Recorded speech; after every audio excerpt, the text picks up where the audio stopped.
Hello guys, എല്ലാവർക്കും AJM വ്ളോഗിൻ്റെ പുതിയ വീഡിയോയിലേക്ക് സ്വാഗതം. വീഡിയോയിലേക്ക് കിടക്കുന്ന മുമ്പ് ലൈക്കും സബ്സ്ക്രൈബും ചെയ്തില്ലേ ഉടനെ തന്നെ ലൈക്കും സബ്സ്ക്രൈബും ചെയ്യുക. തൊട്ടടുത്തുള്ള ബെല്ലൈക്കൺ അമർത്തുക. നിങ്ങളുടെ ഫ്രണ്ട്സിനെ അതൊക്കെ ഷെയർ ചെയ്ത് കൊടുക്കുക. അപ്പോൾ നമ്മുടെ ഇന്നത്തെ ടിപ്സിലേക്ക് നമുക്ക് കിടക്കാം. ഗൈസ്, ഇന്നത്തെ ടിപ്സ് എന്ന് പറഞ്ഞാൽ നമുക്ക് ഇങ്ങനെ ഒരു ഫോട്ടോ ബ്യൂട്ടിഫുൾ ആയിട്ട് എടുക്കാം. അപ്പം നമ്മളത് ഇങ്ങനെ ഫോട്ടോ എടുക്കുവാണെങ്കിൽ പലരും ഇങ്ങനെ ആയിരിക്കും. ഇപ്പോൾ ഞാനൊരു ഒബ്ജക്റ്റീവ് വെച്ചിട്ടുണ്ട്. ഇങ്ങനെ ഫോട്ടോ എടുക്കുവാണെങ്കിൽ എൻ്റെ അടുത്ത് അത് കിട്ടത്തില്ല. അപ്പോൾ നമ്മളിത് ഇങ്ങനെ കുറച്ചടുത്ത് കൊണ്ടുപോയിട്ട് ഇവിടെ ഒരു സംഭവമുണ്ട്, ഇങ്ങനെ അമർത്തി പിടിച്ചിട്ട് എല്ലാവർക്കും അറിയാം. എന്നിട്ട് അതേ പിടിച്ച് പതുക്കെ ഇങ്ങനെ താഴ്ത്തണം. പതുക്കെ സ്ക്രോൾ ചെയ്ത് താഴോട്ട് കൊണ്ടുപോയി കഴിഞ്ഞിട്ട് ഇതിങ്ങനെ വെച്ച് കഴിഞ്ഞിട്ട് ഒരു ഫോട്ടോ എടുക്കണം.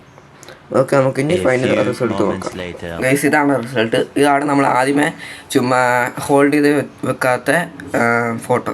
ഹോൾഡ് ചെയ്ത് വെച്ച ഫോട്ടോ കാണിക്കാം. ഇതാണ് ഹോൾഡ് ചെയ്ത് വെച്ച ഫോട്ടോ. പിന്നെ ഇതിൽ നമ്മൾ വ്യത്യാസം നോക്കി, ഇതുകൊണ്ട് ഇതിലും ഒരു വ്യത്യാസം നോക്കി. ഇതിൽ കുറച്ചുകൂടി ബെറ്ററാണ്. അപ്പം ഇത്രയേ ഉള്ളൂ. നിങ്ങളത് ട്രൈ ചെയ്യുക. നിങ്ങൾക്ക് നല്ല റിസൾട്ടാണ് കിട്ടുന്നത്. നിങ്ങൾ നേരത്തെ എടുത്ത ഫോട്ടോനെക്കാട്ടും നല്ല റിസൾട്ടാണ് നിങ്ങൾക്ക് ഇനി കിട്ടാൻ പോകുന്നത്. അപ്പം ഇന്നത്തെ വീഡിയോ ഇവിടെ വൈൻഡ് അപ്പ് ചെയ്യുകയാണ്. എല്ലാവർക്കും അടുത്ത വീഡിയോ ആയിരിക്കും. ബൈ.